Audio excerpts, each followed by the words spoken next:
All right, everybody. So we have Dr. Gabrielle Fundaro with us today. Welcome, Gabrielle. Hey, how are you?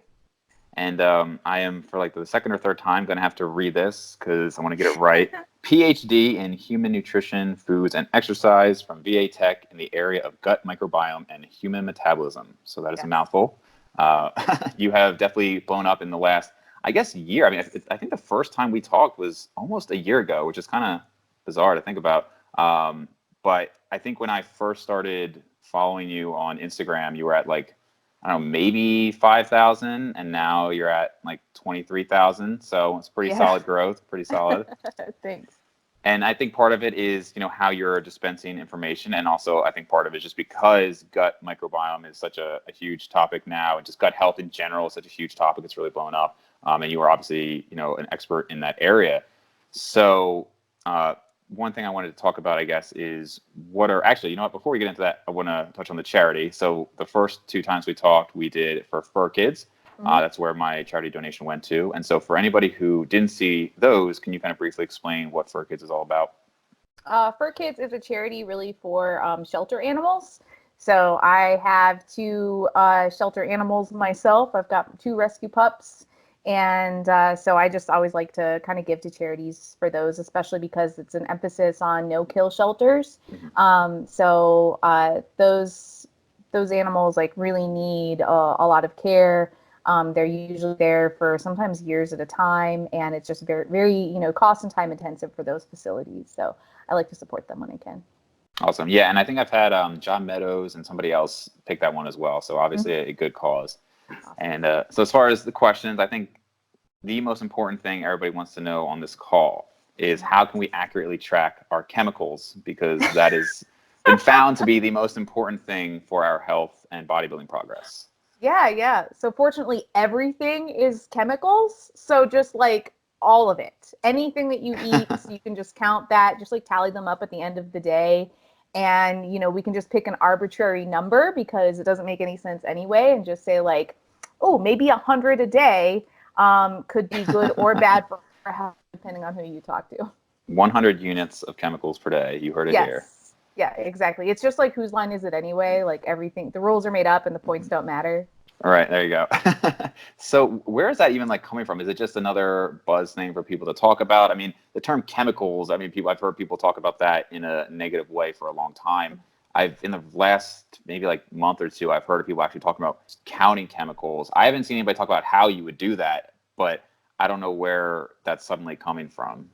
Yeah. So chemophobia is sort of the irrational fear of chemicals. And I think that that's become more prevalent. I mean, as people, I don't want to say become more aware of, because I think awareness insinuates understanding. But as people are exposed to the idea of things like genetically modified organisms and organic versus conventional, and the idea of toxins, that they assume that because of the naturalistic fallacy that things that are natural are intrinsically safe and things that are man-made are intrinsically unsafe, and that they assume that man-made things are considered chemical and things that are naturally occurring are somehow non-chemical. Or people try to make the distinction, man-made chemicals and not naturally occurring chemicals, and they don't have just an understanding of just basic chemistry or molecular biology. And, that's understandable. Like, if you're not taking those courses, or if your last chemistry class was in high school, there's going to be probably some gap in understanding. And the reason that's so important is, without that comprehension, without that kind of deeper level of understanding, it's very easy to get caught up in the fads and the misinformation on Instagram, because those things are presented without any context or nuance. And if you can't then apply those things yourself, you're just completely left without them. And then you become just fearful because you don't understand, and because you're perhaps kind of putting your trust and faith in people who have something to gain from your misunderstanding. Right. Yeah. Certainly a lot of people are just exploiting it. And to your point, it's not, I'm not like trying to I guess, like shit on people who think that way, just because they really don't know, and they are told something, so then they just believe it. They don't necessarily have a background in it, or they think that the person who's talking about it is reputable. Yeah. And to be fair, like, you'll say, I think when people talk about the same thing with like clean eating, and then, I know like Lane Norton made a joke of like, oh, well, let's get some like Windex over here, and like, because we need it to be clean. But like, we kind of know what they mean, right? When they say clean eating, it's hard to define that, but we know like they mean a generally healthier, less processed diet. And I think that's kind of where people are trying to go with the chemicals thing. They don't realize that, like, well, like a black coffee has tons of chemicals in it. They think that's like natural, which I guess it is natural, but it also has a ton of chemicals in it, of course. So I think maybe for some people they're doing it with good intentions. It's just they're applying it in the wrong way, and it can be frustrating. This is actually something I talked to Miguel Bacut about, is that people will think that they're doing the right thing. They're thinking, and a lot of times they get results. Oh, well, I started eating less chemicals and now I lost weight, not thinking, well, the foods that have less chemicals in my mind are more satiating, and I'm just eating less calories in general. It's also hard when things work. I mean, something that I've thought about a few times myself is when I got into all this, like at 12 years old, at that age, like, you don't know what your base is, right? So if I had great genetics and I just blew up, I was extremely dedicated from a very young age. I'm sure I would have been that douchebag that we all hate, that doesn't understand that it was his genetics. I would have thought, well, it's because I've been working so hard and consistently since I was 12 years old, and not understanding, because why would I? It's like, well, look at how hard I worked. I know I work harder than most people, so that's why I'm more impressive. So I think it's hard for people who get results to step back and think, well, maybe results could have been better, or maybe there's other reasons that these results came about. Oh, yeah, absolutely. I think actually Brad Schoenfeld has said something to that effect of just because something works, something's effective, doesn't mean that something else won't be more effective. Right. And, something that I've said too is that sometimes people are seeing results in spite of what they're doing, not because of what they're doing. Sure. And, we have sort of that, the biases of it being, N of one and confirmation bias, that we tend to, and then even kind of like the first exposure bias. So if a person's first exposure to learning about biotechnology is from a website that's super big on fear mongering, it's going to take a much greater magnitude of evidence to convince them of anything that is in contrast to that first exposure and those first opinions that they formed. And that's something, I mean, we all have to be cognizant of that. I'm cognizant of my biases, and still try to look for evidence to the contrary. Like looking at what could prove my theories to be incorrect when it comes to things like nutrition and the microbiome and whatnot. So yeah, it's something that we have to remain cognizant of, but at the same time realize that we also have to stratify that evidence. Not every piece of evidence that we come across is going to be of equal quality. Right. Sure.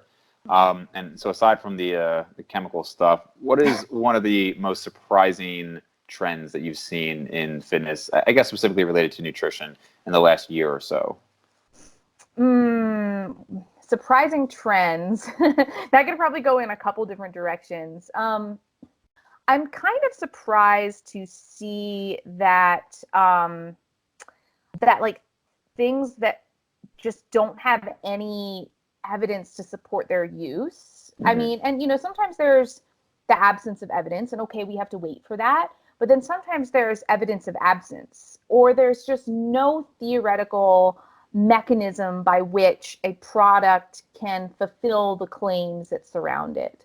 So things like, like the like bone broth, or looking at collagen peptides specifically for gut health, quote unquote, which is a meaningless term. CBD products, which, we actually do have evidence of the absence of effect. But the placebo effect, I think, is so strong in that case. And just the power of anecdote and influencers. And I think probably the most the most, I don't want to say insidious. I mean, these people don't like, they probably have good intentions, but like people who claim to be evidence-based and they have like sort of a smattering of just like nonsense amidst otherwise solid information, but they might be sponsored or something, or they personally feel like they've had results from something despite the fact that there's no evidence to explain those results. That they'll promote, you know, specific supplements and whatnot. So like CBD is just so big, or like greens powders. So yeah, the fact that like those things are still so prevalent, and people back them like super, super hard, you know, despite evidence kind of to the contrary. So that's surprising to me in sort of a negative way. But at the same time, I'm excited to see that because of the whole, you know, because gut microbiome research is so exciting and compelling, that a lot of people are really making a concerted effort to eat more vegetables. Yeah. And, you know, it could be just in my circle, but it's nice to see. I mean, I have people send me pictures on Instagram like, hey, I'm eating more vegetables for this meal and for every meal. And like, my bowel movements feel a lot better. And like, I'm actually Wonderful. excited to hear that. Yeah, no, it doesn't bother me at all. I hear about people's bowel movements like all the time now. So that's really exciting. And to see that we actually do have some more evidence-based books coming out in that area. And yeah, so I think that's really exciting. But, you know, at the same time, the other side of that coin is that there's going to be, because it's the Wild West and there's so much that we don't know, so much misinformation. And I actually was a coach had reached out to me, and we were just chatting about like what's going on, like how are so many people coming up with these like gut health protocols. And I guess there are sort of these white paper documents circulating. So I guess it's like I don't know if it's like copywriters or what, but they're producing these documents that are basically have no title on them, and it's a pre-made gut health protocol plan. Really? And they just sell it to the person, yeah, and then that person can put their name on it and sell it, you know, as their own, and I guess tweak it as needed. So, you know, these things are going around where and I think this gets to my other, so this is my number one surprise in the field. And I actually was talking about this with Miguel too. And not a great surprise, but I did not until this year know that there was such a thing as like a business coach that just coached other coaches on how to get clients. And sometimes the coaches that they're coaching don't really know anything about nutrition, or there's just a lot of misinformation. And like the amount that they charge is just astronomical. And then you get these people who are like really great at sort of convincing clients to sign on and get you guys because of. Yeah, and I just had no idea. And like I didn't come into this with any sort of business background. You know, I was prepared for the opportunities that came into my life. But it has been, I mean, whatever growth I've seen has been just kind of in spite of what I'm doing, not because of what I'm doing. Right, maybe, right. you know, Yeah, there you go. marketing. I don't market. I don't like even care to know how. I mean, if I have people that want to work with me, I want that to be just organic, and that they want to work with me just because of the content that I put out, and not because I'm like, you know, convincing them to. So yeah, that was something that really surprised me, that there's this whole other side to the fitness industry, and it seems to be growing exponentially. Yeah, absolutely. But yeah, no, I guess I never really thought about it much, but I've seen those services, not just like, you know, how to be a coach, but like how to have this like business model. I just kind of see it as like kind of spammy, and I just really don't get into it. I don't think it's a problem I think it's natural that you'd want to learn how to get clients, you know, especially if you're doing this as your primary vocation. It makes sense that you'd want to know, how can I reach the most people? But I do think obviously a lot of these people are just kind of selling nonsense, and it's tough. I mean, you know, one of the things I've said a few times on here is that the nice thing is that this is kind of a hobby for me, like the whole like podcasting thing, and even coaching. I mean, I know I don't coach that many people at one time. I think you and I have talked about that before. Like just the number of people I could take on while still doing a good job is limited because I have, you know, another full-time job. But if this is your full-time job, then there's a ton of competition. I'm sure it's frustrating if you have credentials and people who have no credentials are getting like 10 times the number of people that you have. So it's very competitive, and I'm sure some of them are getting scammed by the people selling like the How to Coach program. So it is all a little crazy for sure. Yeah, yeah. Because he, like, Miguel and I were chatting, and we were like, yeah, there's teaching people how to, get clients and whatnot, but then it's like no one is checking to make sure that once they get those clients, like they're actually gonna do well by them, Right.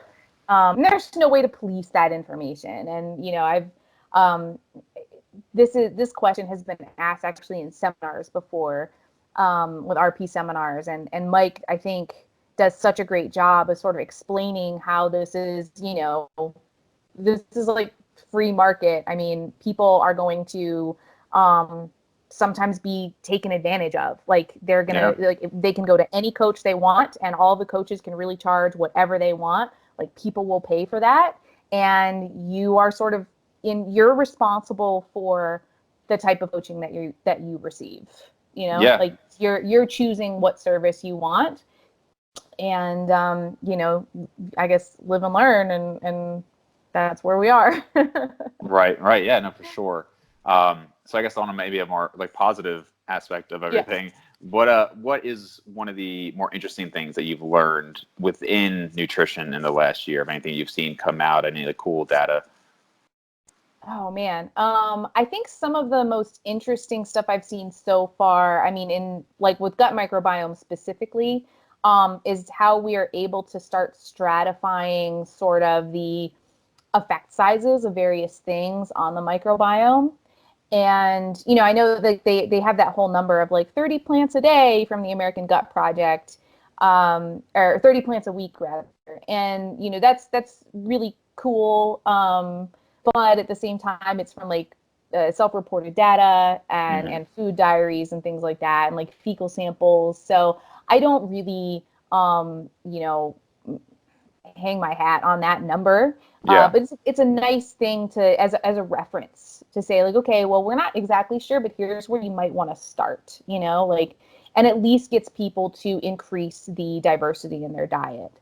Um, but looking at just the effect of inter-individual variability, I mean, that is the number one. Like, there is individual as fingerprints. Like, you can Yeah. tell two people apart, and so I think that part is kind of the most interesting, to see that whatever interventions we're trying to put into play, they're going to have a modest effect at best. Right. And then just kind of learning more about some of the shortcomings of the techniques that we use to measure the taxonomy of the microbiome and its functionality. Um, I think it's hard for me to pick like one thing. I think the biggest discoveries of the past year were related to the effects of physical activity on the microbiome, and Mm. just finding, I think actually, the coolest one, I think most recently, was finding a specific taxa, I think it was Veillonella, was enriched in the guts of marathon runners. And Mm. then they transplanted, they did a couple of things. They gave mice fecal propionate enemas, because that specific microbe was making propionate from lactate. So it was consuming lactate. So it was one potential mechanism for, is this helping to clear lactate? And that's, potentially improving performance. That specific microbe, that lactate, is its only carbon source. So it was pretty interesting to see that dynamic between host and microbe, and, how specific its activities are. Yeah. So that was pretty cool. But when they did when they did the enema in mice, and they also did a transplant of just that microbe, they actually found that the performance of the mice was improved. And so, of course, people are like, "Oh my gosh, does that mean that, like, I can get like a fecal transplant from an athlete and like be a super good athlete?" And probably not, because if you're not providing it substrate, it's probably not going to thrive.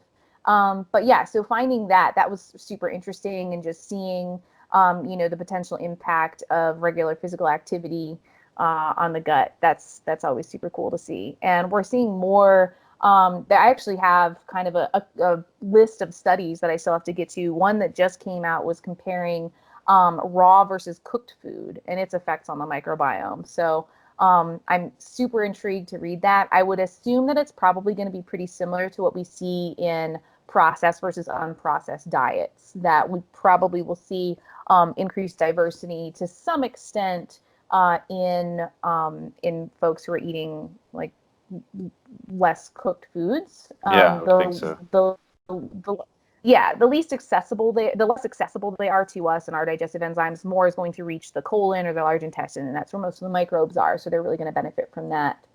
And then the other thing would be there was a recent paper. It was kind of more of an editorial, but kind of criticizing the use of the term dysbiosis because there's no clear meaning. And just like, if we use the term gut health, that's kind of meaningless. Dysbiosis, because it doesn't have a specific meaning, but everyone just sort of uses it and assumes that like everyone else knows what we're talking about. Right. From lab to lab, it could look really different. So, kind of the need for coming up with a better definition for that. So, yeah, I'm beginning kind of more into like the philosophical side of things. Yeah. And, like I love myth busting and things like that, but I also love to try to apply some context and like look at the limitations of the data because we know like nutritional science is such a new field, and we get these papers that like the meta-analyses that come out. I know we just have a new one out saying like red meat might not actually be that bad, and Right. so all the carnivore diet people are like, oh yeah, red meat's okay, and the vegans are all like, this is cherry picked, and that's Right. what each camp always says to each other. Sure. And kind of going in that, it is interesting to see some of these changes, and some of them I think matter more than others for us. But if you were to look, I mean, maybe a couple of years ago, I'm sure it's still out there now. I probably just haven't looked into it as much, but it was, changes in microbiome can affect depression, can affect just like everything. And it was starting to seem, or at least the way it was portrayed, was as if once we get this down, we are going to be able to manipulate the microbiome, even if it's 20, 30, 50 years from now. We're going to be able to manipulate it in a way that we can drastically change most factors about us, because there's so many more bacteria than there are human cells in the body, and things like that. Is it kind of starting to seem like maybe that's not the case, or do we just really not know? Because I've seen a lot of people talk about how it's not like what we thought it was going to be. Oh, yeah. I think we're realizing now that our capacity to change the microbiome is much more limited than we first anticipated. And when we can look at manipulation a couple different ways, we can look at just taxonomic manipulation, just which microbes are present. But we also have to look at the functional manipulation. So what genes are present and then what genes are actually being expressed.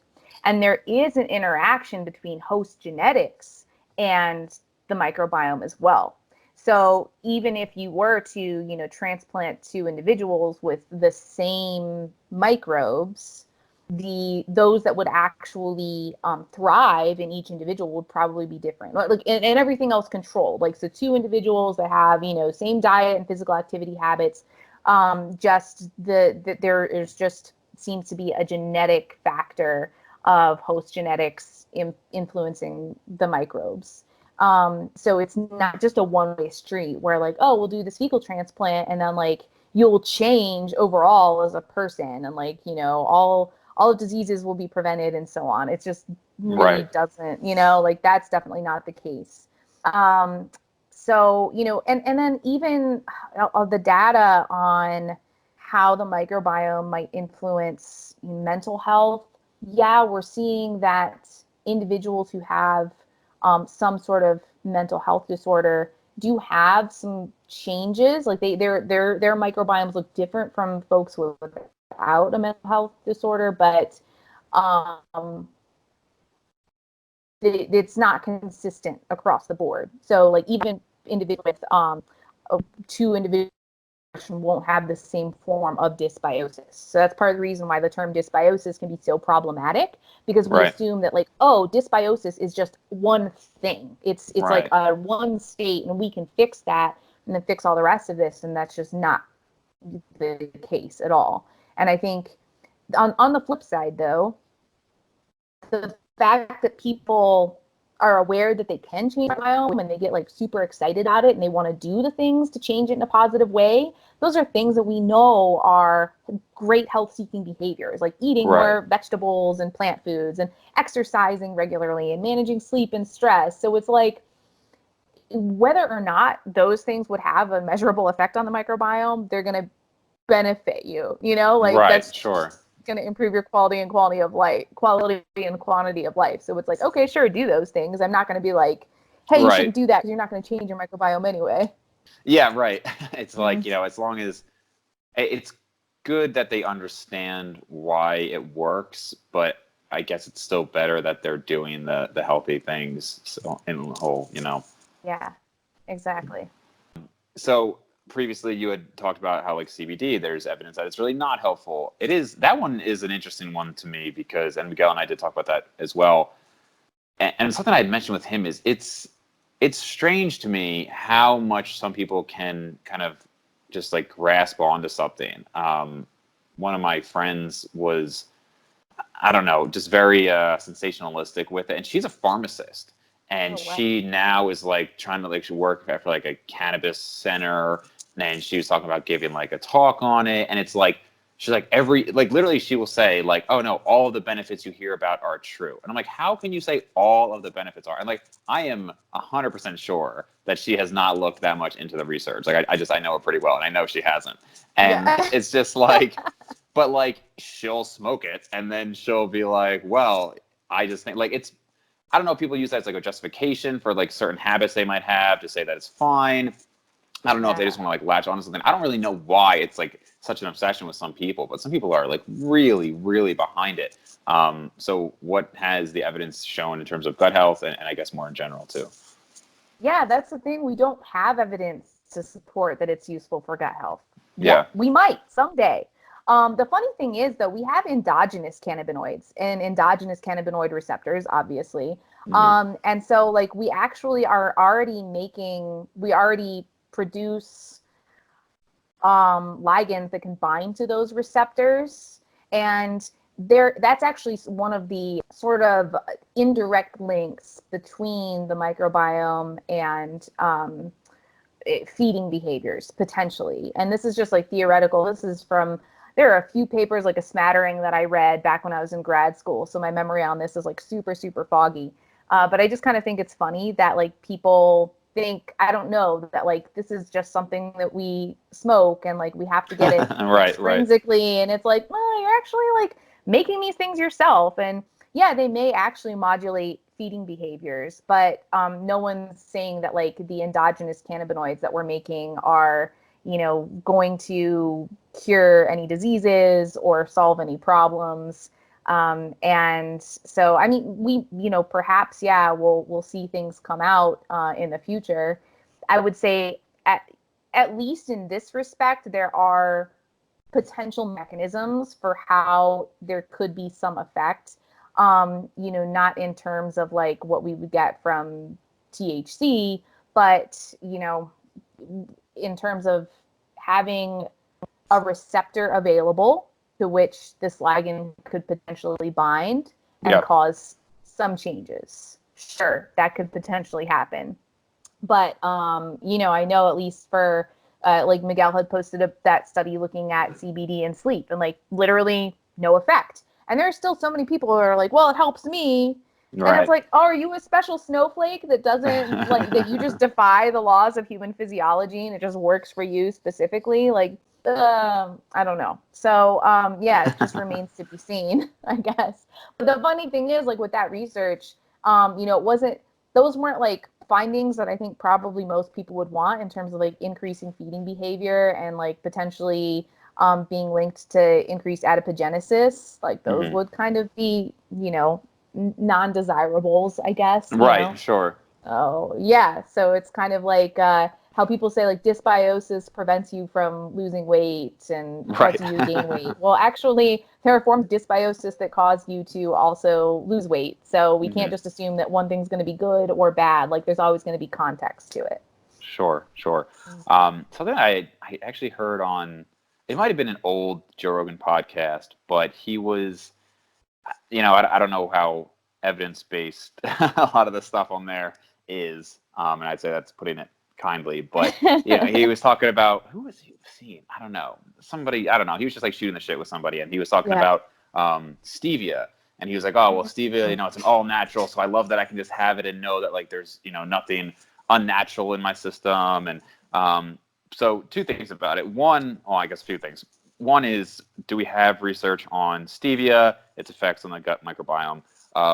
Two, just a quick anecdote was that I actually, so for a long time, I was eating like a lot of oatmeal, cottage cheese, and my friend would joke that like there was nothing too sweet for me, because if I had a cup of oatmeal, it would be like 7 packs of Splenda, I would say. And like this was in college, and I would literally just like when I was in the dining hall, just like take a bunch of it back with me. And I would probably have, like, this is when I was like tracking everything on Fit Day, I would probably have between like 20 and 30 packs of Splenda every single day. And I mean, that's definitely getting up there. And somebody had suggested like, oh, well, like, why don't you try taking them out? So I was like, well, let me try replacing it with stevia. And honestly, like, my gut definitely felt worse when I did that. I was definitely like more bloated, like it didn't feel good. And then when I stopped doing that and I went back to, Splenda and Equal, I actually felt better. And then the last point about all that is that if you go in stores, at least when I've looked at like traditional grocery stores, it seems like it's almost impossible to find just like pure stevia. It seems like it's always got like maltodextrin in it, erythritol. Like it's just to find just stevia seems pretty hard anyway. So, and I would imagine that whatever Joe Rogan had also had some of these other things in it. So, thoughts? Yeah, I actually have posted a couple infographics on Instagram. I did one that was on the artificial sweeteners, and then I did another one on the non-nutritive sweeteners that are like sugar alcohols and things that are considered to be like more natural. So the potential for really anything to affect the majority of our microbiome really relies on it reaching the large intestine and then being metabolized in some way by the bacteria there, by the microbes there, not all bacteria. So it's kind of funny because people are thinking that like, oh, the natural things are better. So doing like, naturally occurring sugar alcohols or using stevia are going to be safer than using something that's artificial, like Splenda, which is sucralose, or like aspartame. And it's actually really kind of the reverse. Yeah. So to preface this, we really only have a couple studies in humans in every case. Like across the board, we start in cell culture, and all of these compounds have pretty significant effects in cell culture because we're giving them super physiological doses that we could never ingest. Then we get to mouse studies and animal studies in general. We find that the effects are far more modest compared to cell culture. And in that case, we may see things like, perturbations in glucose handling and markers of inflammation and things like that. But still, in most cases, we're looking at super physiological doses. So when we get to human data, we find that, okay, now we're using more reasonable doses. And in most cases, we don't see any effects. Now, the one study that was promoted a lot was a study by Suez. I want to say it was just a few years ago. And they, in a very, very small group of people, so they had like 7 individuals. I think 3 or 4 of those individuals had perturbations in insulin sensitivity. So super small study. We didn't have like controls. Like it was just not a well-formed study. With what compound? This was with saccharin. Okay. So then they did fecal transplants, and from these donors who became insulin resistant, placed those into mice, and then the mice saw the similar insulin resistance. And so what it looks like is there might be some small subset of sort of responders to a select few of these artificial sweeteners. They may see changes in the microbiome, and perhaps that could modulate insulin sensitivity. But as a whole, when we're looking at kind of normal intake of the artificial sweeteners, most of them don't do anything at any level. They're not affecting the microbes.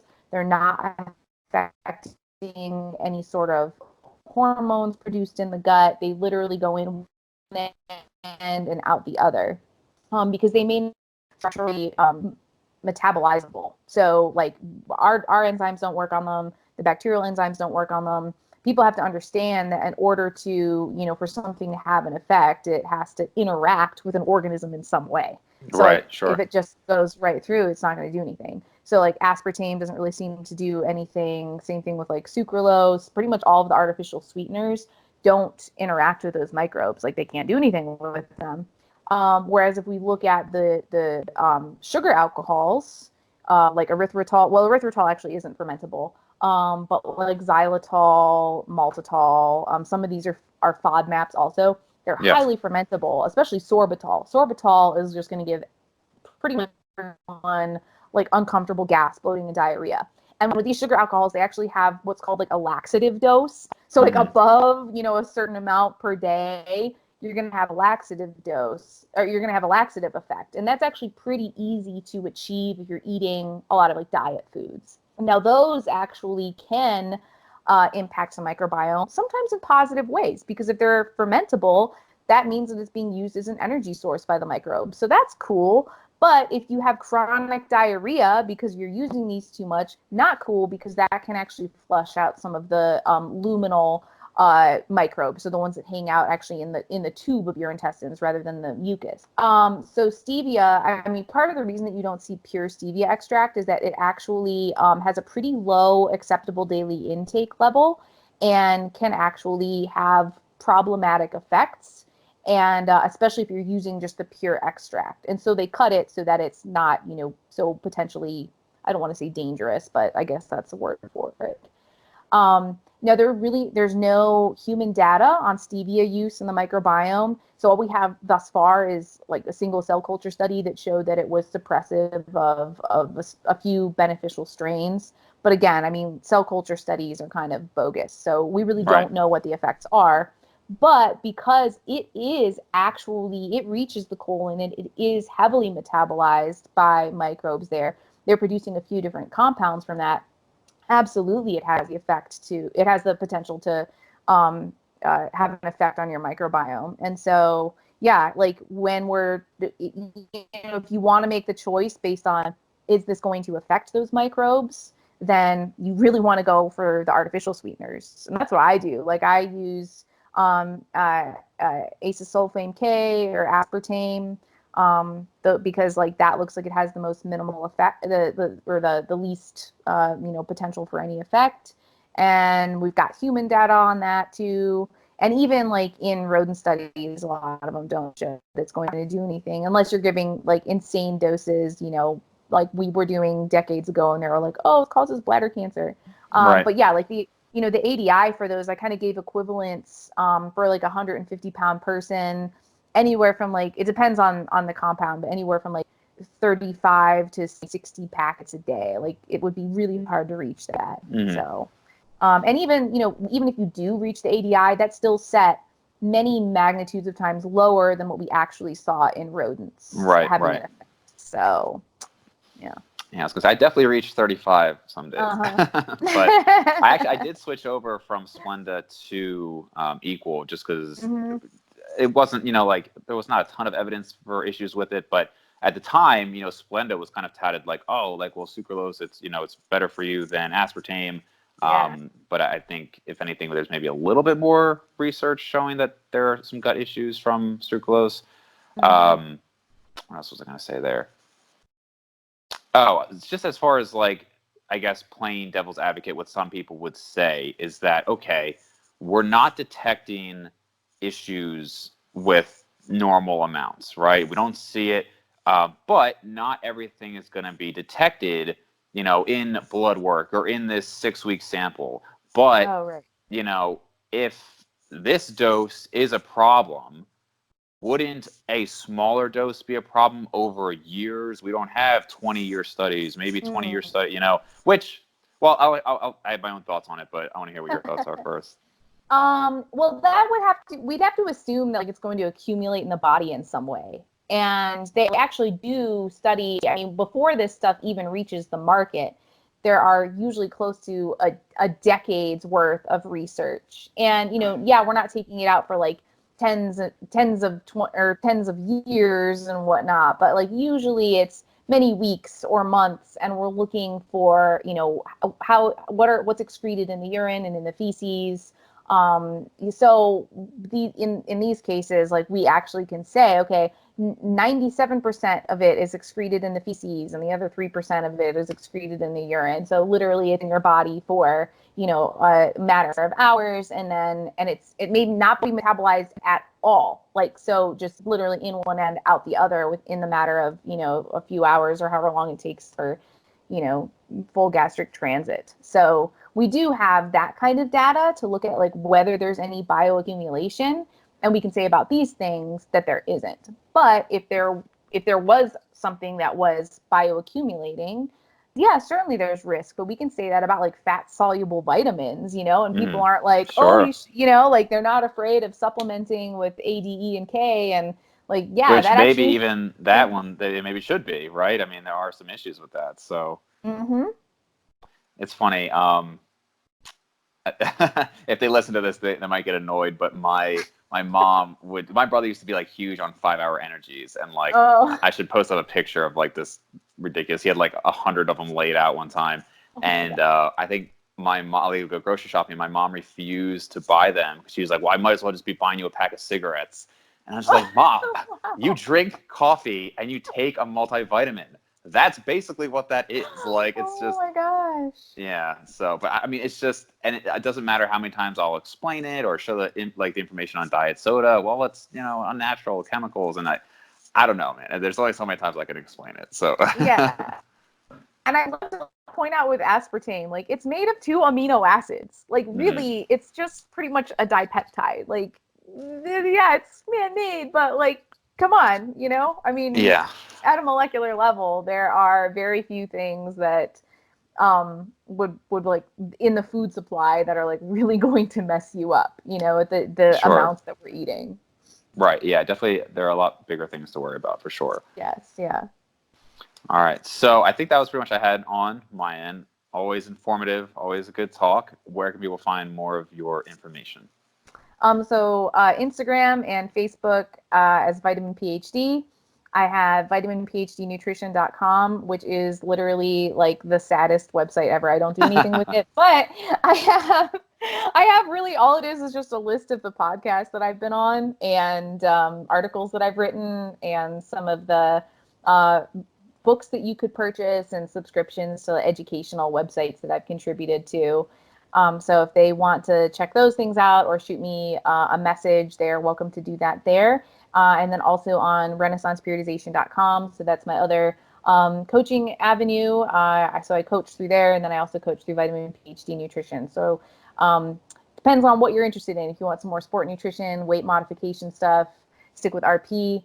If you want to have really comfortable bowel movements, hit me up on Vitamin PhD Nutrition. And yeah, I'll be in Dublin October 18th to the 24th. That's Dublin, Ireland. And then I will be in Philly November 8th through the 10th-ish for the first official RP Summit. So if anyone's listening from around the world, come say hi. Very cool. All right. Thanks so much. Thank you.